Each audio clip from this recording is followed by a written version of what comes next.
Greta Thunberg, thanks very much for talking to us. Thank you for having me. In your new book, you appear to be despairing of our chances of saving the planet. Is that a fair assessment of where you are right now? I don't think so, actually. People often ask me whether I'm a pessimist or an optimist when it comes to saving the climate. And I always say that I'm a realist. It is definitely possible for us to avoid the worst consequences of this crisis, but not if we continue like now. There is certainly opportunities and chances for us to be able to save what we can possibly save. But as long as we continue like we are now, there's not very much hope in sight. But the hopeful thing is that we can change what we consider to be politically possible. We can change social norms and we can change our behavior. You say that in your book. You say that we can't live sustainably within the world's economic system, and there are predictions that the world economy will double in size by 2050. So how do you produce the kind of change that you want to see in the face of that? Yeah, that's a very good question. Of course, we don't know exactly how to do that. If we knew the answer to that, then this wouldn't be as big of a crisis as it is. When I say that we can't live sustainably within an unsustainable world, one very clear example of that is how, for example, I was just sitting right now calculating my own carbon footprint. And even if I click that I do everything right, I still exceed the planetary boundaries just by existing and just by paying taxes. So it's impossible to live sustainably today. And that is also one of the main reasons why I chose to sail across the Atlantic Ocean twice, to show that it's completely impossible to even try to live sustainably, because it's just our societies are not built like that. And for us to change that, it will take a lot. Of course, we need to move away from looking at individual behavior to looking at having a more systemic approach.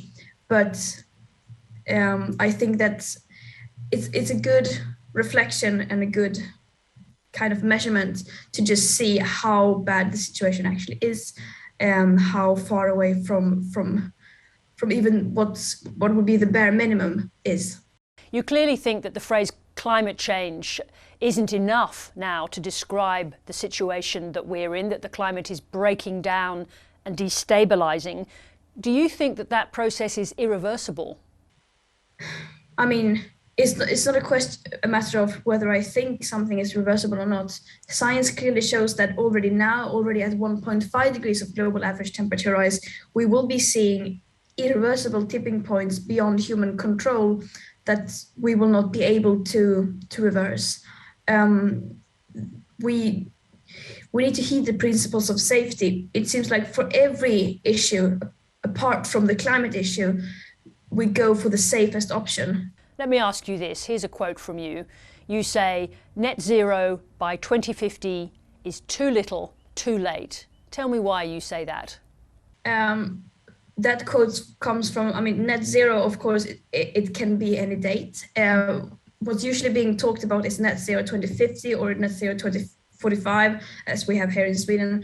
And these are cherry-picked dates based on carbon budgets, which do not give us a big chance of staying below and meeting our internationally agreed climate targets. It also excludes many crucial factors like tipping points and feedback loops, as we were talking about before, and also is often usually completely dependent on negative emissions technologies that do not exist at scale. And also they include many loopholes, for example, as that burning biomass is considered to be carbon neutral and so on, which in fact, in the short run, means even more carbon emission per unit than many fossil fuels and so on. But above all, net zero 2050 is, when scientists talk about that, it's a global target. And if countries like Australia, like Sweden, say that we're going to reach net zero emissions by 2050, that means that we completely give up considering any kind of global equity. we completely close the door to any kind of future global climate movement, and thus we give up on our climate targets. Because the climate crisis is a cumulative crisis. If we completely ignore the historical emissions that now have been spent predominantly by the nations of the global north, then we will not be able to solve this crisis. For us to have a 66% chance of staying below 1.5 degrees C, 90% almost of that carbon budget has already been spent. If we could ignore those 90% of this crisis, that's very, very, very naive. The big climate change conference in Egypt is about to start. Now, you condemned the last one as a failure and a PR exercise, and you said that the leaders were guilty of decades of blah, blah, blah. Do you expect any more from this one? I do not, unfortunately. But as it is now, the COPs are not designed to really change anything. That's not why they exist. And right now, it's like they are being turned into an opportunity for big polluters to greenwash themselves. As long as it is now, as long as the level of awareness is so low as it is now, then people will not be able to have the knowledge they need to put pressure on the people in power, and then they will continue to get away with not doing enough. And they will use words against us, using greenwashing in order to make it seem like they're doing something when they're not, using PR tactics and communication strategies disguised as politics. So the way that COP27 would, for me, be considered a success or a step forward would be that more people realize what a scam it actually is under current circumstances. But of course, having that said, it means a lot to have representation at the COP27, having people most affected by the climate crisis, having the people who are fighting on the front lines of the climate crisis, who are being hit the hardest, is absolutely crucial. These COPs are an opportunity to mobilize and to spread awareness about the climate crisis. But we have to bear in mind that it will not be enough. I want to talk to you about Australia. We've got a new government who says, in their words, they're committed to dramatically lowering Australia's carbon emissions. But at the same time, Australia is one of the biggest exporters of coal and gas to the world. If you had one message to the Australian people, what would it be? If I had one, I guess it would just be as simple as wake up and treat the climate emergency like an emergency. It seems like many people in Australia think that now we have a new government, now everything will be fine. Of course, that is very, very far from true. Of course, there are some parties and some governments that are a bit less worse than some others, of course. But as long as we treat the climate crisis as a side topic or as a political issue among other political issues and so on, and do not see it as the emergency it is, and as long as we do not connect that crisis to many other interconnected crises, and the more time we would lose. If we just keep pretending that we can solve this crisis by having a new government, for example, then that's not really realizing the full extent of this emergency. So we have to keep pushing in every possible way. The view of successive governments here has been that it's up to the countries we export to be responsible for the emissions that the coal and gas produces. Do you accept that argument? Emissions accounting is very, very complicated. And there will always be someone who blames someone else. And of course, it's difficult to hold anyone to account. I do think that what we need to do is to take collective responsibility, that everyone takes the responsibility for their bit, for everything that they can do. Of course, everyone cannot do everything, but if you have an opportunity to do something, to stop doing certain things, I think that is a moral obligation to do so, even though some people might use that opportunity to blame someone else. Recent studies and investigations show that up to 23% of all global CO2 emissions could be excluded from the international statistics, the statistics that our future projections and carbon budgets and scenarios are built upon. And that is because everyone uses the same tactic. Everyone has the same mindset of sweeping things under the carpet and blaming someone else.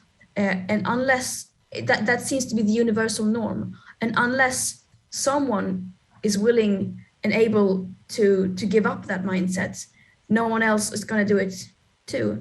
And if countries like Australia and my own country, Sweden, of course, too, unless we are able to give that up and actually start taking responsibility, then who are we to expect anyone else to do so too?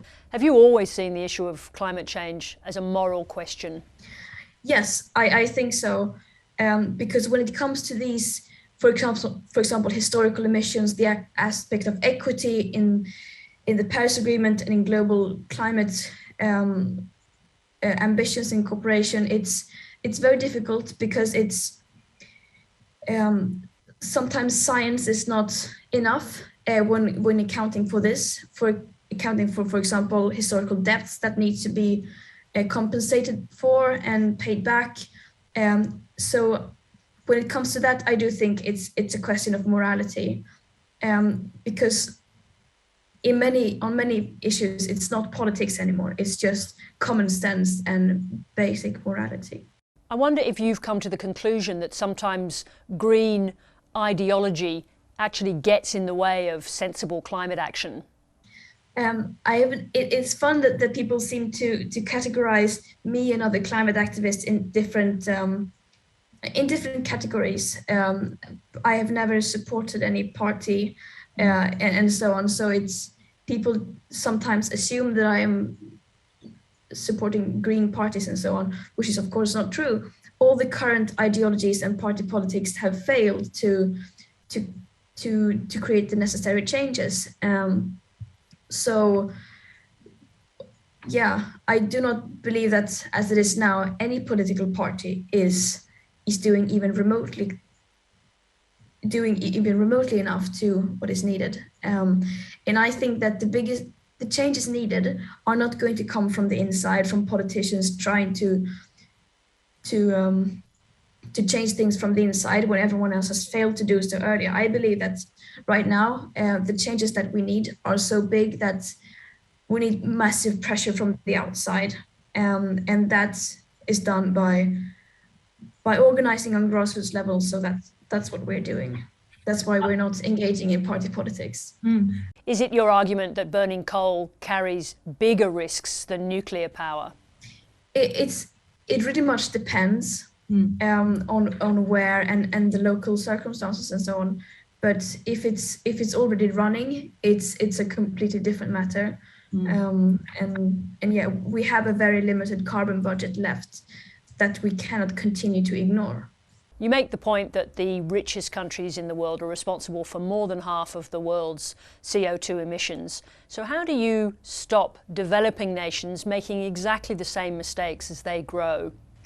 Yeah, that is a very, very difficult thing to do, especially when we in this part of the world are not even close to be ready to take action on any level, it seems like. That just increases the argument even more that we need to take on the leading role and act even more forcefully than we would need to do otherwise.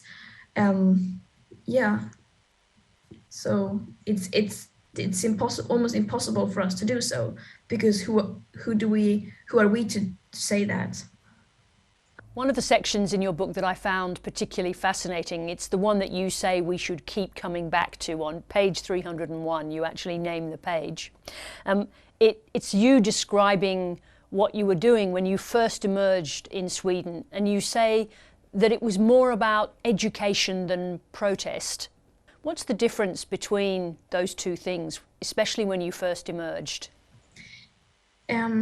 In the beginning, I didn't see a difference between them, because I thought that I'm going on a protest in order to educate people. And that's also why what I hope to do with this book, to sort of raise awareness and educate people, while at the same time giving, like, producing a call to action, because I believe that when we fully understand what we are facing, and when we fully are aware of the implications of the climate emergency, then we will know what to do, and we will take action. This question's a little bit about you, because you say you take some hope from the great shifts in behaviour we saw during COVID, and you put a lot of that down to simple, unadorned scientific facts being communicated to the public. And I wonder if that's part of the reason why you've been so successful, the straightforward recitation of facts. I don't know, maybe. I'm not a communication expert. I just decided to do what I thought was right. And for me, it's always been it's been so obvious to me that I tell it as it is. I don't try to package any message in order to fit anyone else's view, in order to please anyone. I don't care if this is something that you can like on Facebook or not.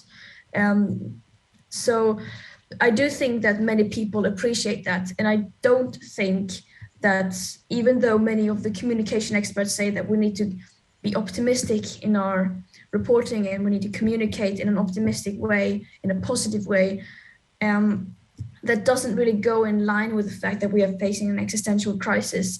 And I just think that it's that this cognitive dissonance, that we say one thing and then act in a completely different way. I think that people don't really know how to react to that. At least that's how I reacted in the beginning, because I thought that if they're saying this is an emergency and yet they are not acting as it, and yet they are still saying that everything will be fine, I thought that then how can the climate crisis be real, and so on. Am I right in what I say about COVID, that you see dramatic change in behaviour because of science? Yeah, I mean, it's of course difficult to compare, because the changes we saw during the COVID pandemic are nothing like the ones that we need during a sustainable transition, of course. But as you say, we did see very, very big social norm changes and changes in the narrative and in people's approach. And that is something that I see as definitely could be a source of hope, because it shows that when we decide to do something, we can change. We can treat a crisis like a crisis. The media can treat an emergency like an emergency. Having that said, of course, the way that some people handled the COVID pandemic is very, very questionable. But nonetheless, there is something about a straightforward message that is able to impact humans. Is that right? Yeah, exactly. Greta Thunberg, thank you very much indeed for talking to us. Thank you.